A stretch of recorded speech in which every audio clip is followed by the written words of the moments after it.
Thanks everybody for joining. I'm Nick Knudsen. I'm the executive director at Demcast USA. Demcast is a 501c4 nonprofit organization dedicated to lifting up the voices of grassroots activists in the digital spaces and winning the online information war against the far right.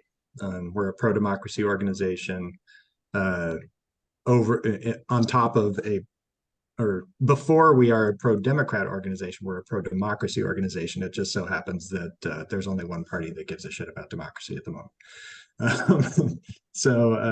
We are super excited to welcome David Pepper from Ohio. David is an author and an activist and an amazing human being who's been spending years trying to shine the spotlight on the importance of state level elections. The state legislatures end up controlling a lot of what actually happens in our lives. And David's been a leading voice in trying to spotlight that and get people motivated to get active within their states to impact how their state legislatures are formulated.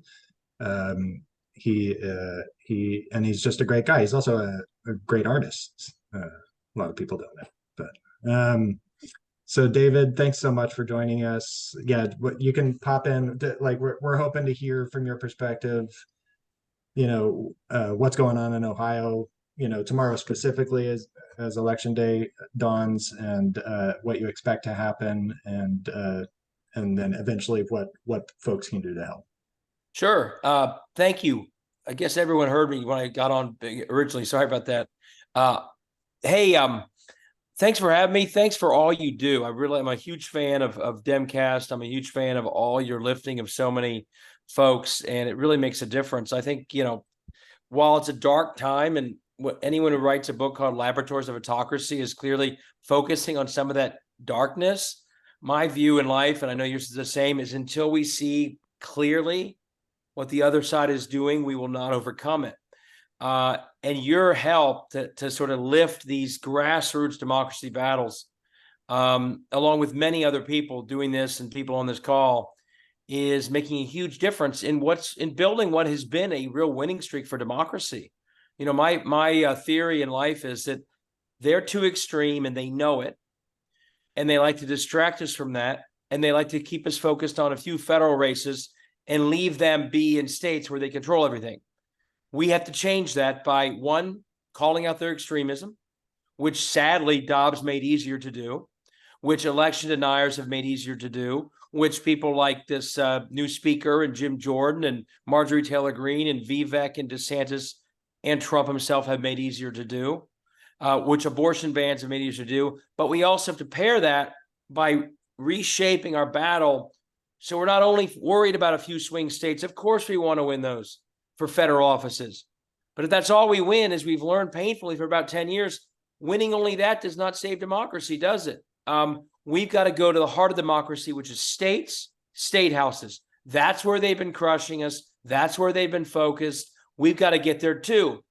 And I've said all that in theory for several years, but the reason I'm optimistic, and we'll see what happens tomorrow, we talk about it, is when we have paired focusing on their extremism with state-level energy and energy around state-level races, we put together a winning streak that started last August in Kansas, continued in November, picking up state houses we never pick up in midterms where we have the White House. That hasn't happened in decades. We defeated every election denier running in a close state.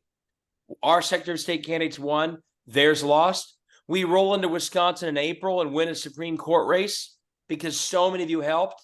We roll into August in Ohio. We crush their attack on democracy in Ohio. We win special elections in Pennsylvania to secure the majority there. New Hampshire. The truth is, when we focus on exposing their extremism versus, frankly, the fact that most of what we talk about, if we talk about the right way, is the mainstream values of America, women's right to choose, common sense gun reform, dealing with climate change, you name it. And we fight not just for a few select states, but at the grassroots level, everything from school board to not allow book bans, up through state houses, Supreme Court races like Wisconsin. Look what happens. We win. My hope is tomorrow continues that. I don't know what's going to happen. Huge races for democracy. Virginia, obviously, that state house critically important. New Jersey, hold on to that. They always, one thing to focus on, they don't just focus on swing states as far as they're concerned. They went for broke in Virginia after we won it by 8 or 10. There's a lesson there. If you only focus on swing states, you're not really gaining. They went to Virginia. They won it. We got to get it back. We got to protect New Jersey. And then we have some really big statewide opportunities. Obviously, Ohio. I think issue 1 should win. I'll walk through how ridiculous what we've dealt with is. Mississippi, as Jamie Carter just put down. I love that we're going to bat and working hard in Mississippi. The Kentucky Democratic governor, Andy Beshear, if you've ever had him on, phenomenal example of how even in a red state, a Democrat who comes across not flashy, but just as an honest to goodness public servant can win. I think he should win tomorrow. By the way, very important race in Pennsylvania with the Supreme Court there. There's been no more critical institution. Honestly, this sounds like exaggeration, but it's true. I'll sound like Joe Biden. Literally, this is true. Pennsylvania Supreme Court has saved our democracy in the last couple of years. The other side is putting millions into trying and grab a seat, which puts them only 1 seat away in the future. So that's another race to look at. So big picture, it's a tough scene when the other side is literally going for the jugular of democracy. But we are starting to rally. We're starting to figure it out. I wrote my book, sort of a desperate guy in Ohio, just trying to say to the world, as I said often, it's the state house is stupid. That's where they're going for it. We're starting to see that. Someone just asked, how about Tennessee? The problem in many of these states is we still haven't really figured out that until we start running everywhere, stories like the Tennessee 3, although they were heroic, will continue because 50% of the Republicans in Tennessee in that state house who kicked out the Tennessee 3 did not even have an opponent last year. 60% of Oklahoma Republicans, no opponent. A whole bunch of the Louisiana Republicans up right now, no opponent. So we got a lot of work to do, but big picture, long term, I think people are starting to focus on democracy at the state level. When you do it, you can win even when you're not supposed to, like the last year. And my hope is that tomorrow we keep that going. In Ohio, and then I'll stop talking. I'm going to share. If you like the stuff I talk about, I do a lot of things on Substack. I won't go through great detail, but I think we can win tomorrow. We'll see the polling. It's always been ahead, and issue 1 has always been ahead. The reproductive rights one tomorrow, but it's gotten narrower. But I also want to make sure before we either win or lose, and this is this thing I just put up, documenting the ugliness. I want people, if you have a chance to read it, what we saw in Ohio for the last year is sort of the perfect encapsulation of just how much they are willing to subvert democracy to lock in a minority worldview. And so my broader theory about their game plan, we care about, our game plan is we win elections by saying what we want to do or by saying what they want to do.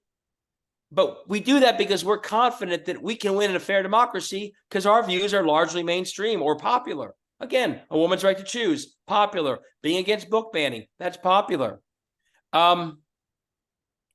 They know that their views are unpopular. They know that. Mitch McConnell knows that. He knew Mehmet Oz screwed up when he said that abortion should come down to a woman, her doctor, and the local elected official. That was the end of the race. So their goal in life is to do everything they can to subvert democracy, to lock in a worldview they know would otherwise lose in a fair democracy. And that's why they go for state houses. That's why they go for state Supreme Courts. Those are the institutions that can let them accomplish their game plan. If you look at the link I just sent you, for the last year, that has been what the Ohio battle has been. We're saying, let's get the Ohio majority to exercise its will through an election to lock that majority view for pro-choice, freedom into the Constitution. They haven't been campaigning saying, no, we don't want that. They've been rigging the rules by issue 1 in August. They manipulate the ballot language so that it's very misleading and confusing. Tomorrow, we will have on our ballot across Ohio incredibly sort of propagandistic Orwellian language to fool Ohioans into voting for no for something they agree with. We have this, the Senate of Ohio has created its own like media outlet to put out false messages that the algorithms reward because it looks like it's coming from government. On and on and on. They are literally at this point not just using campaigns to subvert democracy, they're using government itself. And so the reason I care about this is win or lose, we cannot normalize this. And the media really has an instinct. They want every election result to feel clean, like everything came down in the end to a fair decision. We are seeing a Republican Party in states like Ohio. Literally everything essentially is about undermining democracy, so they win even when they're in the minority. And I think it's important context going to tomorrow. But the reason I really bring it up today with you is it's what we all need to be prepared for everywhere. This is what they're doing. And we have to game out where we run, how we call out what they're doing. Because if tomorrow is a no vote wins, that really is going to reward that strategy. But either way, and a yes vote hopefully is part of rejecting it like we saw in August. But overall, as we all organize and rally as you're doing, we have to see what they're doing. And it's so much worse than just running campaign ads that are full of lies. It's weaponizing government itself to suppress democracy, to quote unquote win elections, because they know on a fair playing field, their extreme views would almost always lose. So I go into tomorrow like sober about that. That's what it's been in Ohio. It's really disturbing, but I go in optimistic that if the turnout is what it is, and I agree with someone who said, yeah, you can't go too much to bat with polling. I don't go into, it's been ahead the whole time. I don't take anything for granted, but I go in tomorrow that everything's been late, everything possible that could have been done. It's been fighting again, not just a campaign, but an entire government of Ohio fighting against the citizens in every way you can imagine. And so if tomorrow is a victory, which I hope it is, it's a real underdog story, not just running against sort of the Ohio Right to Life campaign, but literally against the government of Ohio itself, which every official has taken every tool to do it. I'll stop talking. We'll have to open it up. But I say that because I don't want us to ever normalize what they're doing. And what I just described, Missouri's doing it. Florida's doing it, trying to screw up an abortion amendment they want next year. Missouri's doing the same thing. The tactics are getting worse, which means we've got to be more energized and more eyes wide open than we've ever been if we're going to overcome them. With that, I'll stop talking. We'll have to open it up. Thanks so much, David. That's great. Jamie, did you want to jump in? Sorry, I kind of forgot about all those wins. So it was nice to have that reminder. Because sometimes it feels like we're, slogging up that uphill battle, and to be reminded of what we've accomplished in the last year, it's a lot. And it's totally counter-cyclical. Like I ran as a midterm candidate in 10 and 14. I can tell you from personal experience, normally that is a painful thing to do when we have the White House. So this winning streak shows you that they're too extreme. And when we get fired up, we can win even when we're not supposed to. My big fear is that when we get to the presidential, we forget about all the state level lessons and energy we've learned. And we get so consumed with polls and primary debates like tomorrow night or Wednesday night that we forget why we have that winning streak. So we can't let the presidential distract us or frustrate us so much that we don't keep doing the fundamentals that have allowed us to win over the last year. 100%. And folks, if you have questions for David or for as we move along in the conversation for 11 Films, folks, use the Q&A so that we can track the questions, because the chat moves kind of fast sometimes. A couple of you have dropped some questions into the Q&A. So Jamie did. Yeah, there's one question that, I've heard from a lot of people of color that they're unhappy and plan to sit out the elections. What messaging can we send to prevent this? And I do think there needs to be more candidates going into the areas that are disenfranchised. And I'm Utah, I'm red state. We have local elections here. And I've actually never seen municipal elections in Utah knock doors harder than they are this year. Yeah, I mean, I think it's a clear concern. I mean, we cannot continue. We are not going to win if we continue to see the turnouts of African American voters, in particular, Black and brown voters, that we saw in Louisiana, that frankly we saw in Ohio in 2022. And I think, and I write about this a lot in my book, some of it's messaging that we need to be smarter than just sort of milquetoast, middle of the road messaging that leaves people out about the things they're energized about. And I also think we need to organize. If people have decided, in some states, there's a combination of a problem. Purging of voters has created an entire population of people not involved in democracy. Throw on top of that a whole nother group of people who may be registered, but they've decided, for reasons I understand, because their life hasn't improved, even when the people they voted for won, they think, well, it hasn't changed my life. I'm not energized. So they're not showing up. And they're being pushed down by their own government, states like Ohio. To combat that problem, we can't just knock on doors with 3 weeks to go and say, oh my God, there's an important election. That's not only not helpful, it almost confirms for people who think that politics is about the politicians and not them. Well, yeah, they just reminded me, I've never met that person. They're not even from my community. They're knocking on my door saying this really matters. You didn't even ask me what I think about things or what I care about.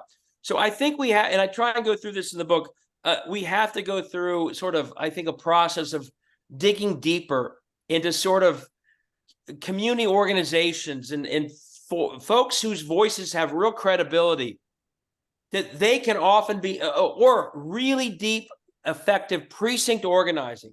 So the knock on the door with 3 weeks to go is the 8th knock and the 8th conversation that year for that voter, not the first, but the last of many.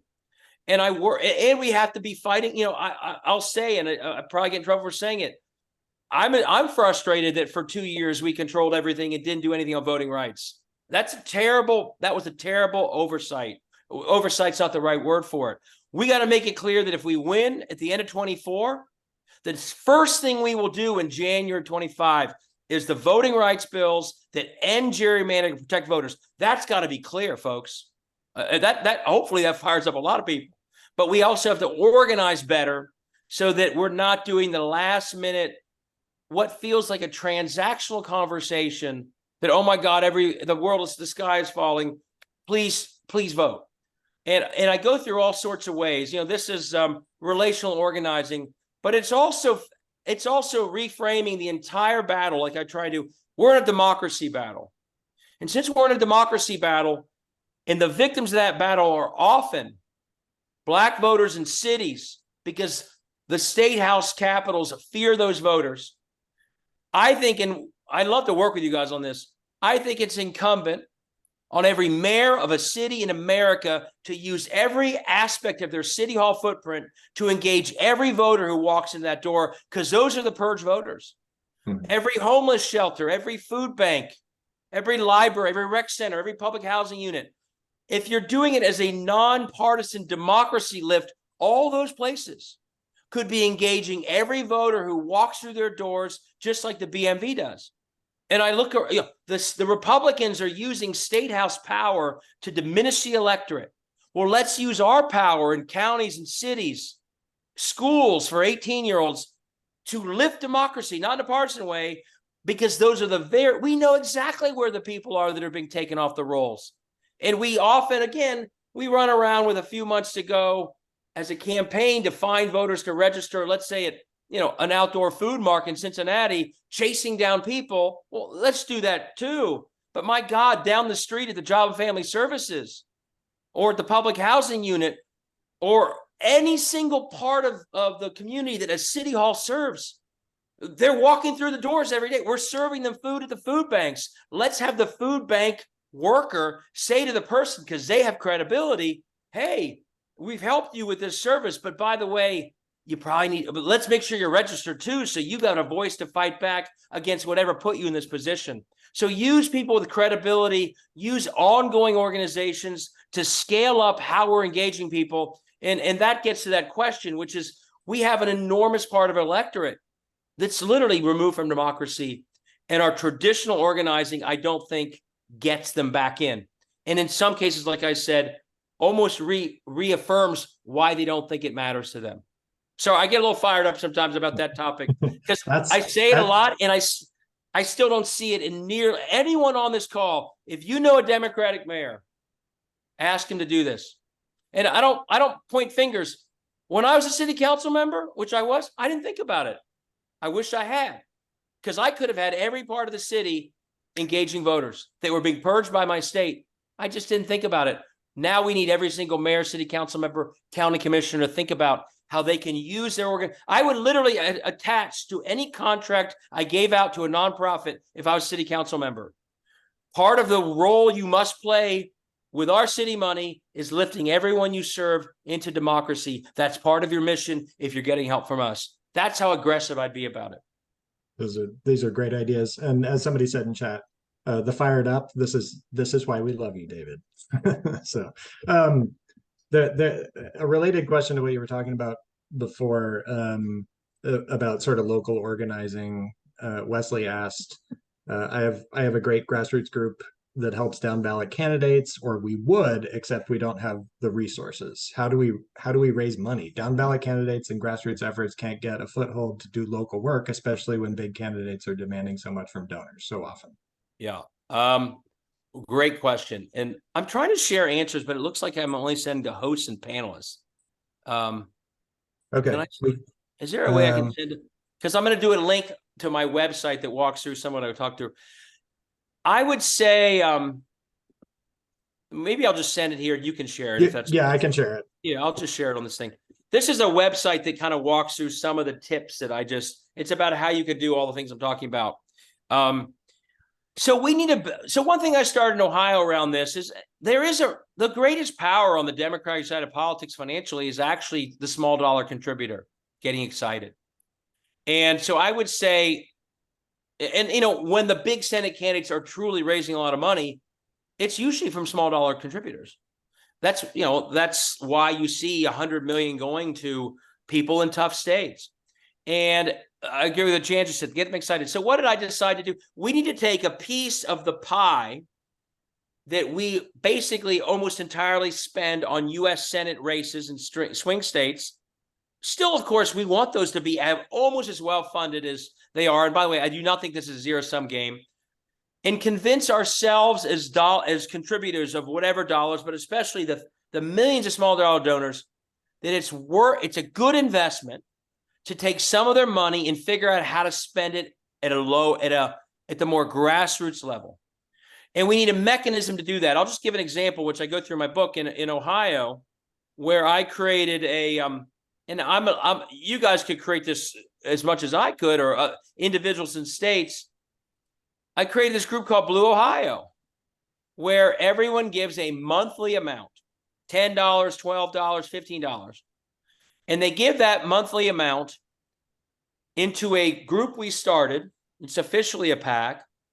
And we give 100% of that money out to the candidates in the toughest state house districts in Ohio. That's where we start. We go from the toughest up, because our message is we value running everywhere.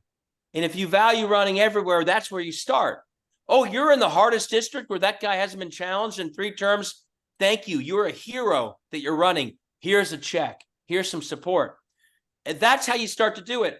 And believe it or not, with all the noise I make, we managed in 5 months of 2022 to get more than 1,000 members to give a monthly amount. And now they've been giving it ever since. Those members in 5 months, in 2020, there were 13 candidates beyond the seats where there weren't even a contest. There were 13 candidates for the State House of Ohio, Democrats, who didn't even raise $5,000. Blue Ohio made it in only 5 months, so that in 22, there was not a single Democratic candidate in Ohio who did not have $5,000. We filled the gap. And people have put on here, and I write about it, long game. We got to start somewhere in all these states. In Tennessee, we've got one in Texas and Missouri. You're not going to build that 1,000 overnight. You're not going to build bigger overnight. But that 1,000 that we're building, if we keep adding to it, by the fall of 24, that group of $10 and $12 monthly donors, we will likely be the third biggest supporters of state house Democratic candidates in the state of Ohio. It will be 6 figures in support. And we're not looking for any favors. We're not looking for anything but to support people running everywhere, especially in tough districts. So you can build that. And if people are interested, I'll put my email down. You know, and whether it's this model or other models, the bottom line is we have to round out our support so we don't put 99% of every dollar into a few federal Senate swing races. So every once in a while, when I say this, people literally say, "Oh, what a waste of money! You know, why would you ever do that? Who would ever do that?" And one answer I give them is, "Well, the Koch brothers would." Actually, they did. This is what they did. They literally decided, we're going to take some of the money we used to give to presidentials and we're going to put it in controlling state houses. And that's when they created ALEC. And boy, did it work, didn't it? That investment has paid off for them in the nonstop attack on democracy and the control of all these state houses. And the other thing I'd say is this is not a zero-sum game. Do you think the money that you guys gave, if you did, to Judge Janet in Wisconsin took away from Sherrod Brown? Of course not. It's not zero-sum. Winning that race was a massive win for democracy. Just like if we run in every district in Arizona, we're not taking money away from Joe Biden's attempt to win Arizona or Ruben Gallego's attempt to win a Senate race. We're helping because now we have a candidate in every district in Arizona. That's to the good.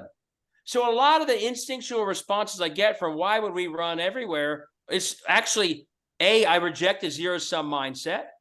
B, I'm not trying to take 50% of Sherrod Brown's money away. I actually don't think we need to take any of it away. We're firing people to give to something that helps him.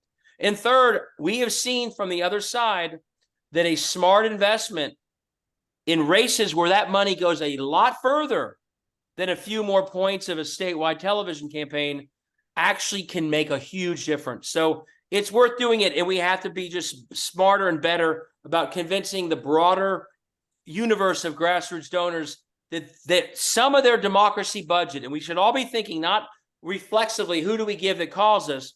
We think that we have a democracy budget, and some of that budget we should allocate to the local and state level races that shape democracy every bit as much as Congress does. Well said. I don't think we have a pretty smart crew here on the call. I don't think anybody would disagree with you. I know people often talk about like the 50 state strategy. Well, the state-based equivalent of the 50 state strategy is supporting the races that are the hardest to win. Yeah. And building the infrastructure to do so on a consistent basis. So it's super, super important. You know, and the other thing that happens when you do this is these uncontested candidates are still raising money, and they are usually giving it to other candidates. And when you're contesting them, suddenly they don't have the money for it to go around as much, because they need to actually do some work for themselves. And so you're actually taking away money from other Republican candidates, where the unchallenged Republicans are giving their money to other candidates. Absolutely. And not only that, people who have not run much, people who have literally, I mean, again, the new speaker is an example of this. His first 2 races for the state house were uncontested. His next 3 races for Congress were 30 to 35% blowouts because of gerrymandering. He's never been in a real election himself. And when people like that who've never been in a real election, they're scared of democracy. They're not used to having someone knocking on 10,000 doors in their district saying, you know, that guy's not a nice guy that you see the parade. He's a total extremist. When they start seeing the letters to the editor, hearing their neighbor who had the door knock say, I didn't know that's what you were about, hearing the like they actually really don't like it. So you bet they're saying to their caucus leader, please send me some, please, I can't give you money. I've got an opponent. And so one of the things that the most important reason to run, honestly, win or lose, and one thing we have to do is say to people running, when you're running in a tough district, the public service began the day you began running, even if you never win, because your public service is you're bringing accountability to people who've never felt it. And right now, the reason extremism is in a downward spiral in this country is because 50% of those Tennessee Republicans are uncontested. It's because I always forget, Johnson has never faced a competition. These are literally entire political worlds of no accountability. And when that happens, the incentives that drive the behavior in these places is be an extremist, because that's you avoid a primary, and give public goods to private players like Brett Favre or First Energy or for-profit schools, because they can get you ahead in your political life. But the people at home who your decisions are hurting because you're giving away those public school funds to the for-profit school company, they can't do anything about it because you're gerrymandered. Until we start bringing accountability back to these places, they are truly being motivated by the worst incentives. Again, extremists who give all the public goods away. That's what explains all the downward spirals in all these states. We got to end gerrymandering too, and that's why we got a lot of work to do there.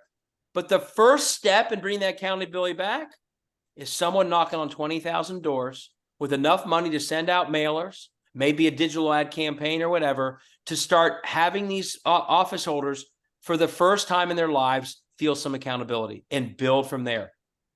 And that's the part where we're still not there yet. I mean, too many uncontested races and too much accepted as, well, why would we run against a person we can't win? Well, how's the status quo working out when it comes to extremism? And it's happening because of so many uncontested races. That's a fact. Fired up, ready to go. Fired up, ready to go. In short, too long, didn't read. We got some work to do. But we're super appreciative. But we have a winning streak because we've begun the work. I'm in a much happier place than I was when I wrote my book, Laboratory Autocracy. There's a growing army of democracy. You guys are a big part of it. But whether it's Run for Something, whether it's Markers for whatever, there's so many of them, and they're kind of shift. Oh, it was Wisconsin in April, Ohio in August. Election deniers last. So we're in a better place than we were. But do not let federal elections distract us that the heart of this thing actually still starts in states, even for this coming year. But we can keep the winning streak going if we keep focused on all that. Well, thank you for your continued work trying to make sure that everybody remembers that day in and day out. Check out David on all of his socials. He's a great follow. He's great with a whiteboard. He's a great author and thinker and a leader in our movement. So, David, thank you so much for joining us. Thanks, everyone. I'll stick around and try and answer some of the questions online I didn't get to. Sweet. Take care. Thanks for all you're doing, and help us win tomorrow. Let's go, Ohio. All right, let's do it.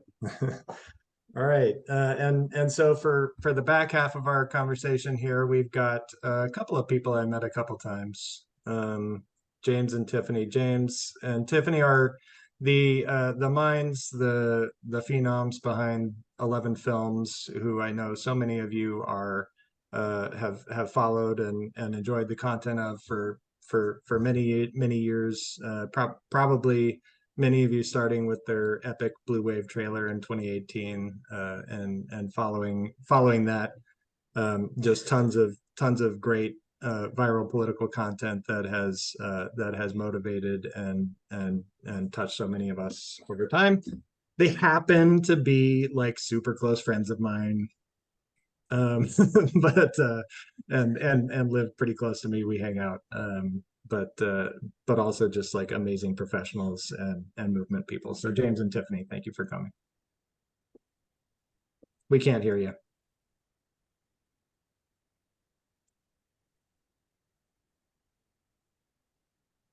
Still can't hear you.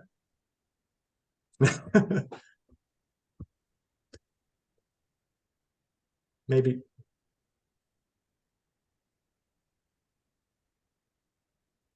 Still, no. It's okay. We can't hear you. Okay. Yeah, they're camera shy. Nice, Mike. These two are definitely not camera shy.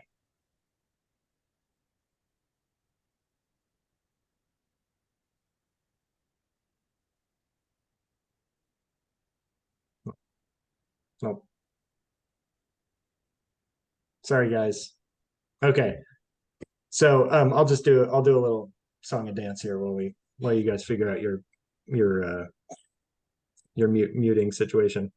Um, we James and Tiffany live in the Portland metro area right here near me. We've been friends since just after the 2018 election. And we're Demcast is super excited that we are yeah, there's a bottom left. It's a good point. There's a bottom left audio button, guys, on Zoom. Super excited. You could try leaving and coming back too. Yeah. We're super excited that, you know, you may have seen less of their content recently. And so they've been just trying to be filmmakers and make ends meet, and have had to take a little bit of sort of time away to do that.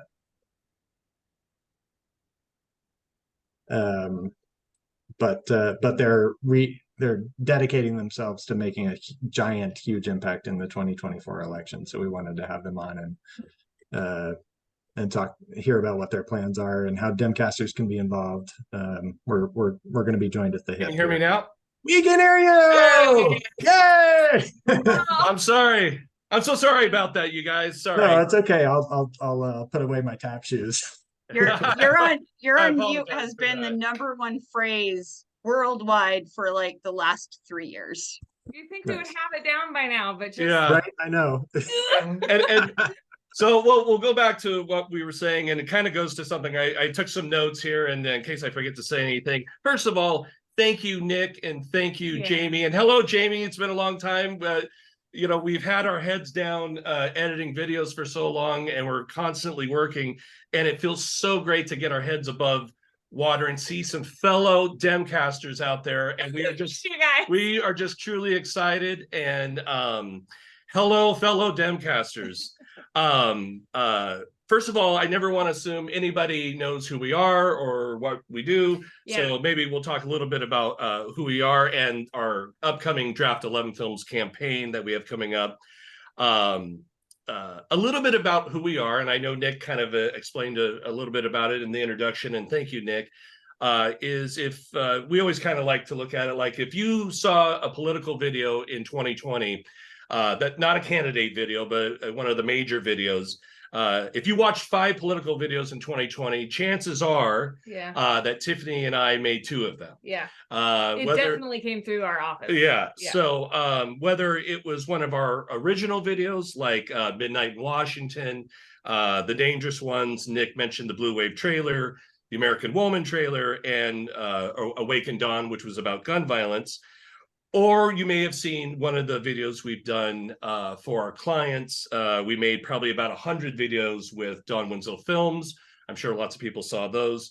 Eric Swalwell, and countless others. And around that time, I think total original 11 films and client work, I think we hit somewhere in the neighborhood of 400 million views.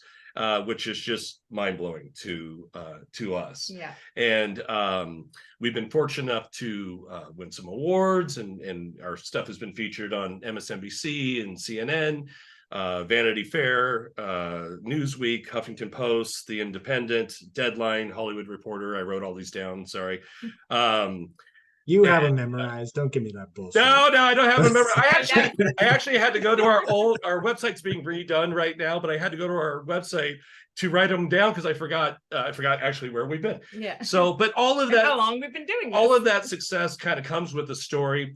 And that story for Tiffany and I, if you'll just indulge us for just a moment, started back in the early 80s. In 3rd grade, I met this girl. So 1983.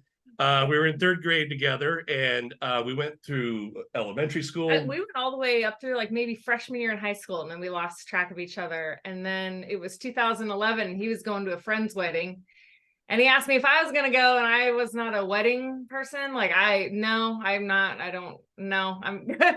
And he talked me into going. And that was all she wrote. He crossed the room, I crossed the room. It was like time Oh. slowed down like it does. That is Oh, for me too. Yeah. She was a huge protester, and I was Yeah. big into editing video. You were doing Occupy Wall Street, Yeah. Occupy Portland at Yeah. the time, back in 2011. So she was going to a lot of protests, and then we started going to protest here in I was Portland. like, hey, you should come with me and start documenting all this. That sounds like a great idea. That's what we're going to do this weekend. You know? Yeah. So I did, and we started editing together videos of local Portland protests, and we Yeah. posted them online on, back in those days, it was Facebook. Oh man, you get 50 views. You're like, oh my gosh, everyone, like, finally. Everybody saw us. Yeah. I remember the first time we got like 1,000 views. We're like, oh my God, we're Yeah. famous. Look at us. Not really, But it was a big deal. But that was the big doings. And then in 2018, we just out of nowhere put a video onto Twitter. And long story short, it hit nearly 6 million views out of nowhere. And We kind of felt like nobody was really like saying anything about who was running and why they were great. And we should really be getting fired up about voting. It didn't really feel like there was any sort of democratic messaging. So we just thought, well, we'll do it. yeah, and Tiff and I, being from the MTV generation, a lot of our videos are music forward, where other people kind of, that's the last thing they think of when they make a political video, and it's just different. But we put that video out, it went viral, and we got 5 million views on Blue Wave Trailer, and I was like, I got scared. I was like, oh, what does this mean? got a little sick. Yeah. But what that did was that opened the opportunity for people to call us up and say, hey, will you make one for me too? Will you make a yeah. video? Well, and then like Nick Knudsen direct messaged you. Nick Right. Knudsen, Right. Nick Knudsen like slides into our DMs and What's up, guys? hey guys, What's up with you guys? and boy, You're in Portland, I'm in Portland. and literally that we could not have met a nicer human being. There is Yeah. literally nobody I trust more in the political realm than Nope. Nick Knudsen Nope. and the Demcast family. And I mean that truly from the bottom of my heart. Be careful, because Nick does like to slide into people's. He's a DMs. GM slider. Jamie Coming in taught me home, how. baby. It's You all know. Jamie's fault. And so if you know anything about our videos, or at least most of our videos, if you watch the end of most of our videos, you'll see that it says 11 Films was not paid anyway to make this video. It was our duty, or something to that effect. We generally write. That was because we would put out a video, and then all of a sudden we'd get a bunch of calls, Yeah. and we were able to make money through client work. And that has been just a blessing for Tiffany and I. We're just so thankful that has been a thing. But in 2020, we decided to set our clients aside for the most part, and just create more 11 Films content. But to do so, for the first time ever, we had to ask for a little bit of donations, and people were extremely generous. Nobody's trying to be a millionaire. We're just trying to keep the lights on, which Yeah.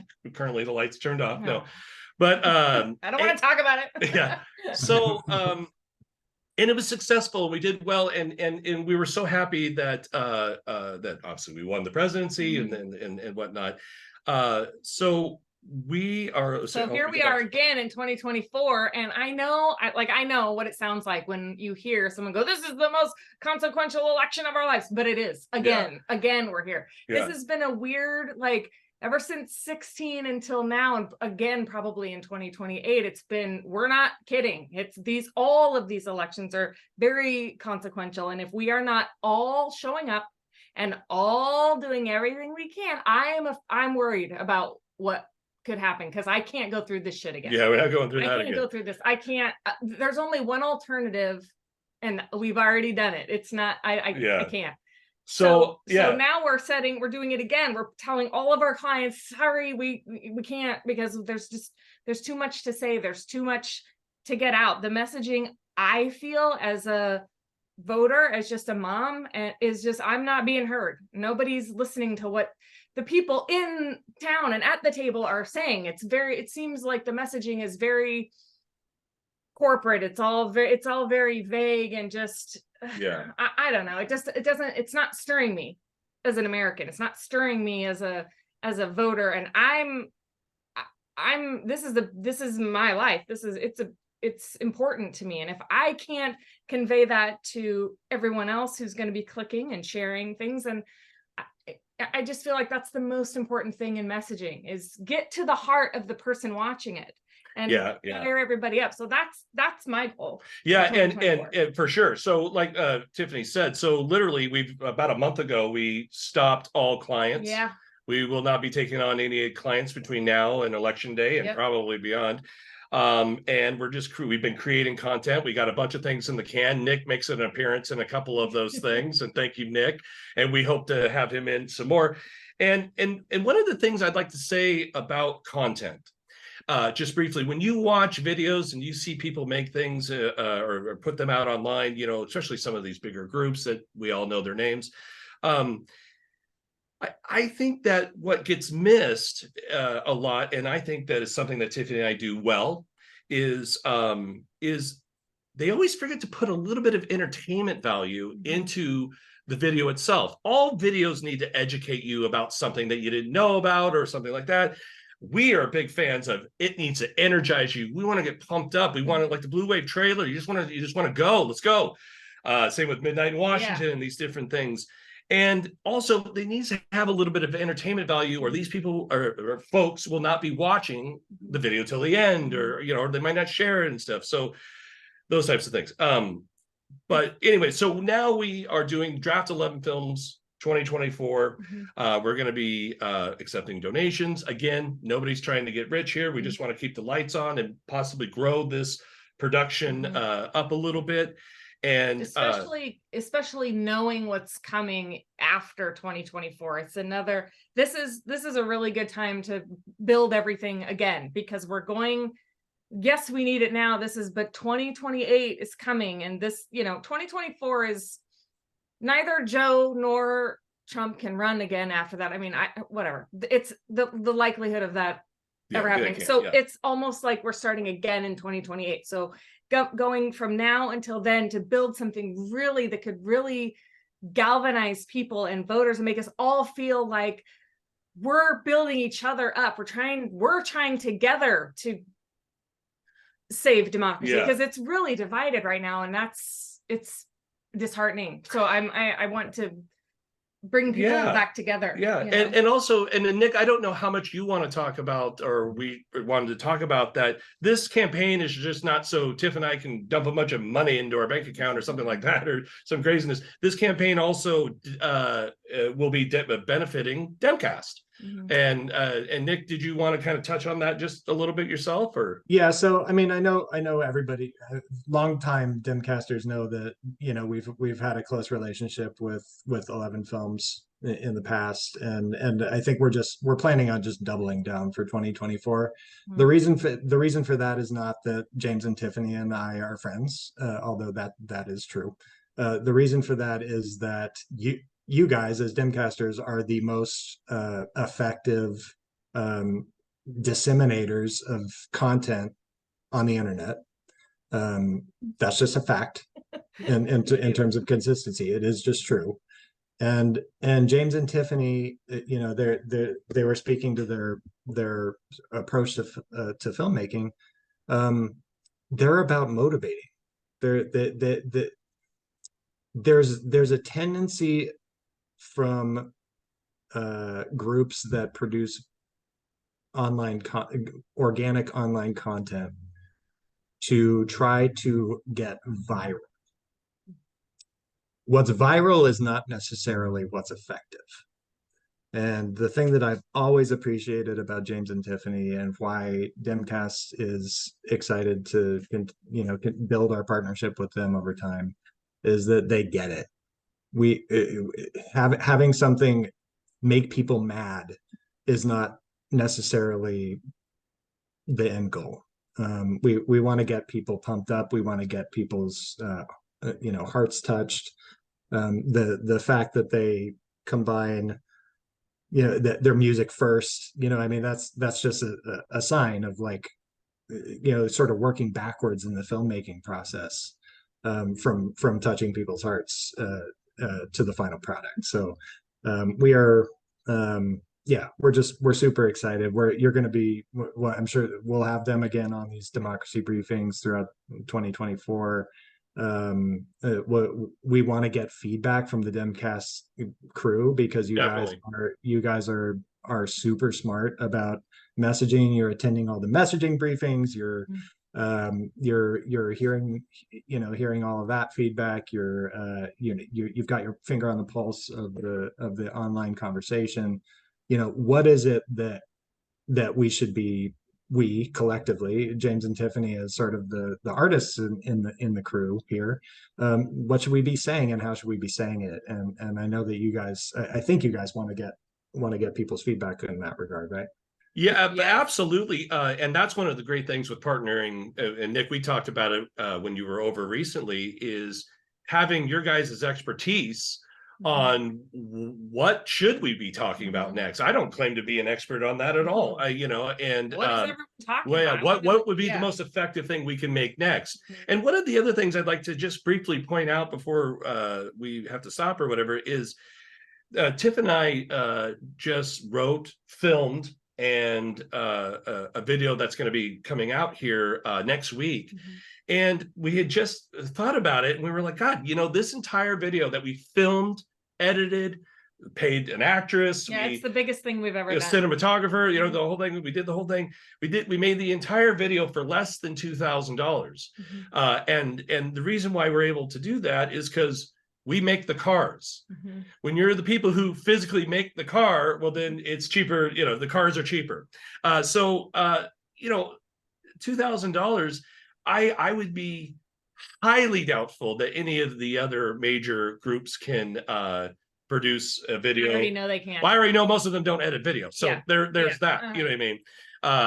I know a couple of Midas Touch that used to back in the day or something, but regardless, they have to hire out these teams, and I mean it's thousands of dollars to do what we do. yeah, And because we do it and we're effective in doing it and we're all a group here, like people's donations will go so much farther because we Yeah. can, what we make is, I mean I know what it costs. I've been to the meetings. I've seen all the we've done it for things like Eric Swalwell and big ads that when we know what we can do them, produce them for, it doesn't take as much money. Do it for what we all want to Sometimes say. I'm like, what are you guys doing with $90 million?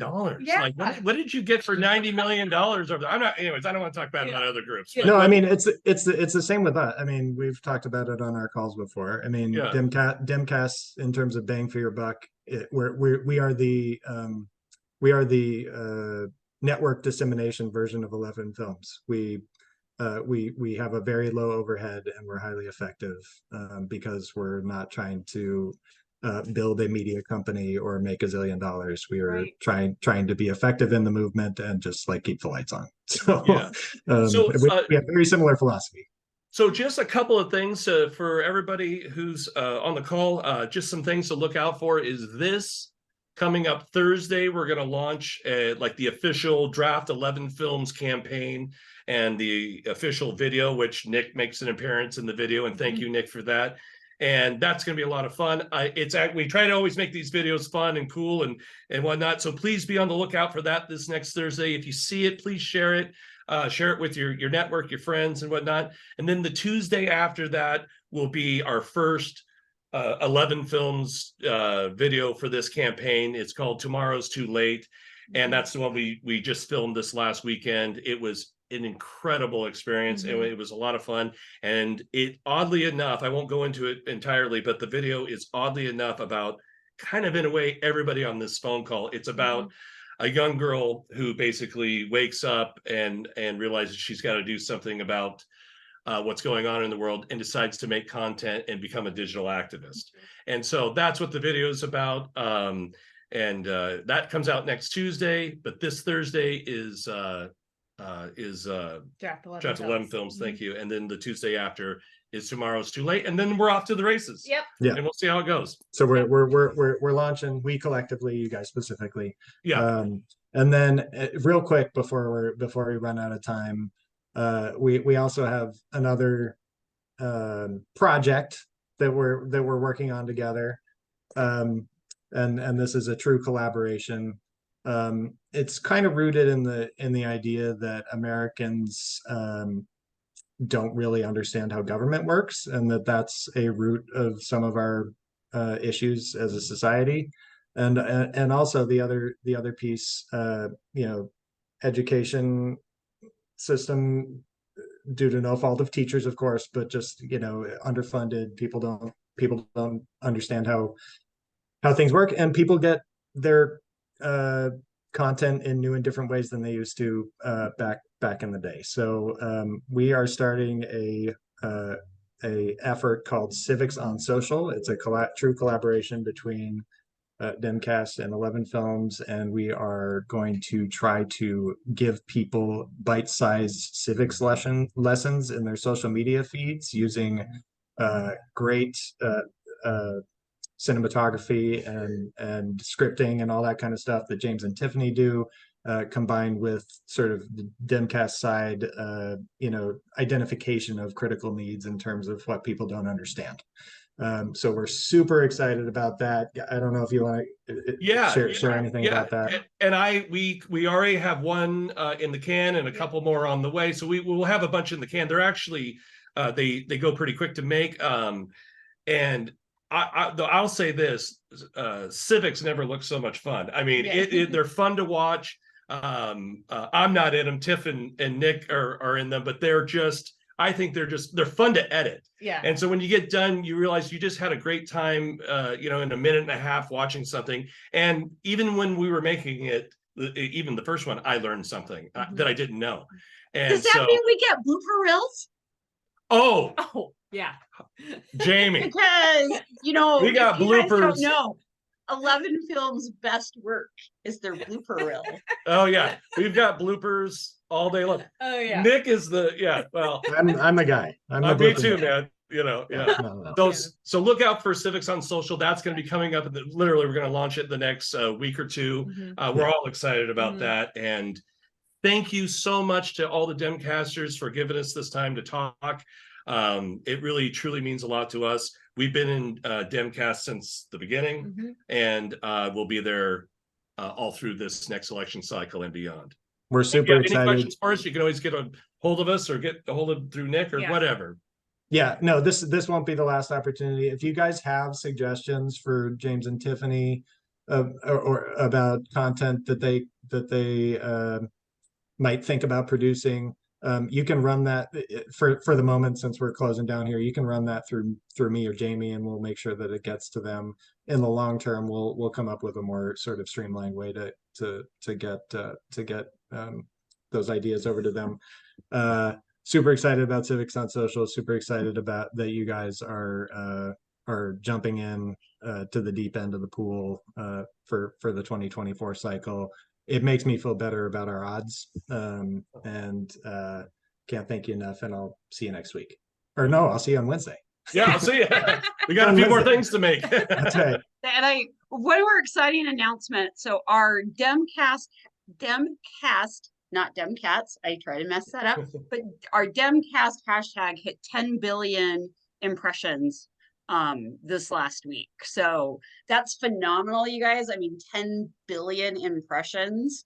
So And that's just the amazing. that's just the Demcast hashtag. That's not like today we Anything were pushing else? Pink Virginia. Earlier in the week we pushed Vote Blue Virginia. We tell you guys about all these so that doesn't include any of the specialized hashtags. That's just That doesn't even include our state hashtags. That is Right. literally only the Yeah. Demcast hashtag. Yeah, so you guys are killing it. This is going to be, I mean, this is an off year. Clearly going to be our best year in terms of reach, already, and we're only at the beginning of November. So you guys are killing it. Can't thank you enough for your digital activism. People see it. It makes a difference. Local candidates feel it. Local organizations feel it. Creators like James and Tiffany feel it. It's just super important. Keep at it. We'll keep you updated, and we'll see you here again in 2 weeks for another democracy briefing. Thanks so much, everybody. Bye, guys. Thank you, everyone.